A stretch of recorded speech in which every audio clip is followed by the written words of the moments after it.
Ant-Man 3 is terrible. In this video, I'm going to go over why, my opinions on Disney, Marvel, and just what the heck is happening to movies, especially the beloved superhero genre. So strap in, let's get into this. So anyone who knows me knows that I really love superhero movies. I am a nerd, right? I watch Marvel movies, Star Wars, I play World of Warcraft, no shame in it, right? No shame in that. But I have noticed that in these past, well, we'll call it phase 4 of the MCU, has just completely strayed away from everything that I love about superhero movies. And for me, there's one issue that kind of trumps them all: the message. They are just trying to stuff a message down everybody's throats. It's unbelievable. And I think Ant-Man is really victim of the message in this movie. Right off the bat. Literally in the beginning of the movie, they sit down for a family dinner. And what happens in that dinner? They all jump down Ant-Man's throat about not doing enough for, say, homeless people that were affected by Thanos' snap, that have come back. And, watching that scene, I couldn't help but think, because I went into this movie with high hopes, super high hopes, especially with Kang the Conqueror coming in, and I love Jonathan Majors. I'm like, man, this is going to be great, right? I couldn't help but feel like, wait a second. They're berating Ant-Man. They're all saying how he's not doing enough, and he's selfish.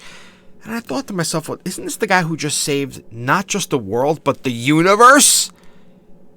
The universe. They're berating the guy because in the past year he hasn't done enough. You just saved all of humanity, all life from here across the universe that Thanos snapped away. He helped save everything, and you're telling him, oh, well, what'd you do for me today? And that message repeats throughout the movie, that same feeling that they actually based the whole plot about it, right? Because then they went down to the quantum realm. By the way, spoilers, right? If you haven't seen the movie, I'm assuming we're way past that now. But then they go back down to the quantum realm, where, of course, who's down there? More refugees, right? So that brings me to the character who I disliked the most in this movie, right? Cassie, his daughter. In Endgame, we see his daughter, right? Because she grew up. First of all, in the first 2 Ant-Man movies, she was this cute, lovable daughter, right? And then in Endgame, we see that she's grown and she's appreciative of her father. She's happy to see him, right? Fast forward to Ant-Man 3, she's accusing her dad of not doing enough to help homeless people, and he's a bad guy, and that he doesn't do enough, basically.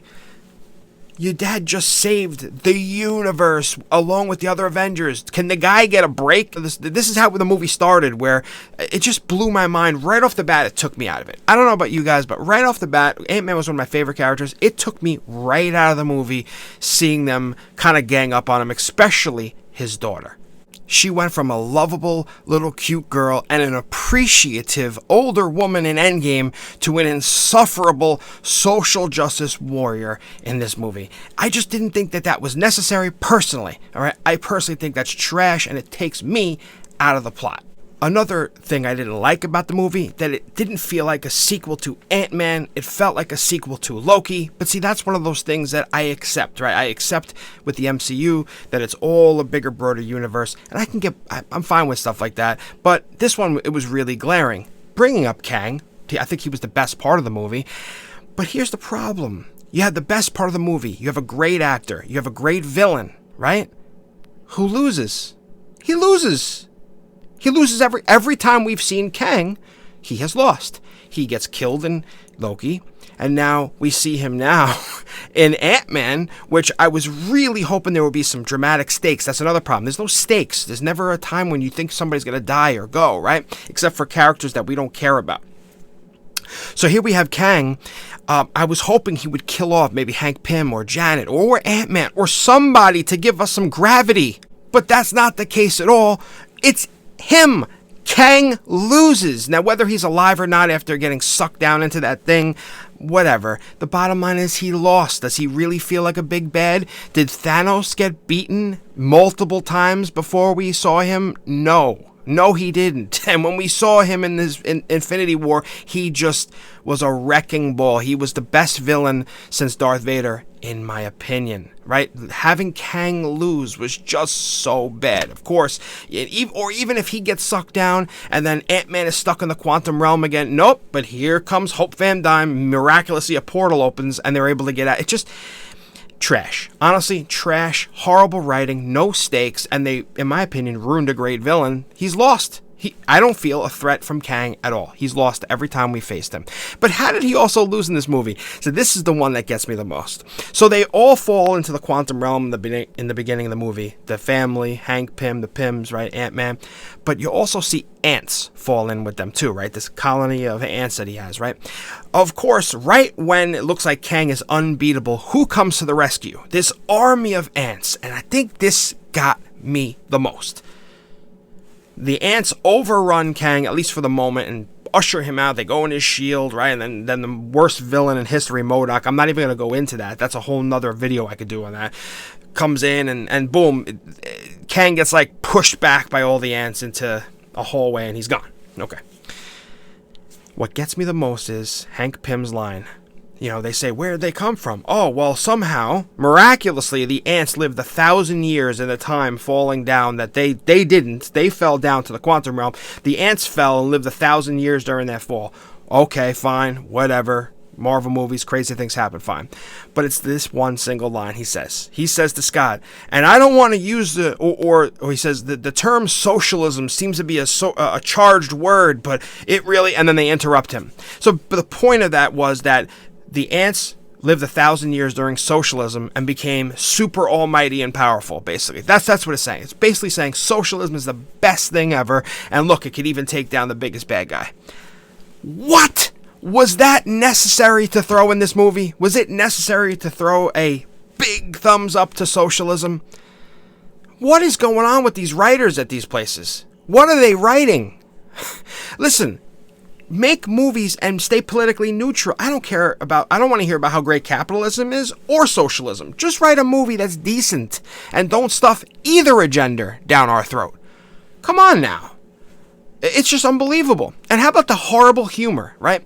The hole guy. I got holes. I want holes. Now I have holes. Yeah, the humor fell flat. It came at the wrong time, and especially the wrong time because there was a few moments where there was like a little bit of stakes. You felt a little bit of gravity, and then boom, it gets ruined by humor. I just don't know who in their right mind thought this was a good idea.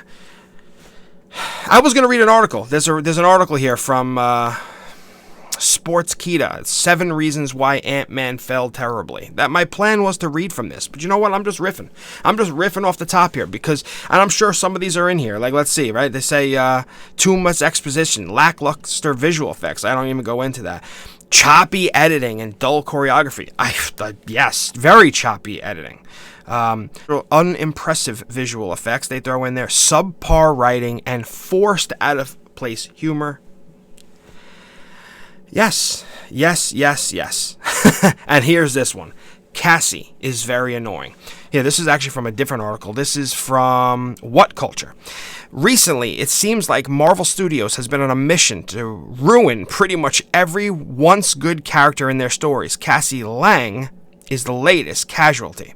In the previous films, Cassie was an exceptionally likable and charming child character, and Scott's reunion with her in Endgame was seriously moving, and it was really awesome.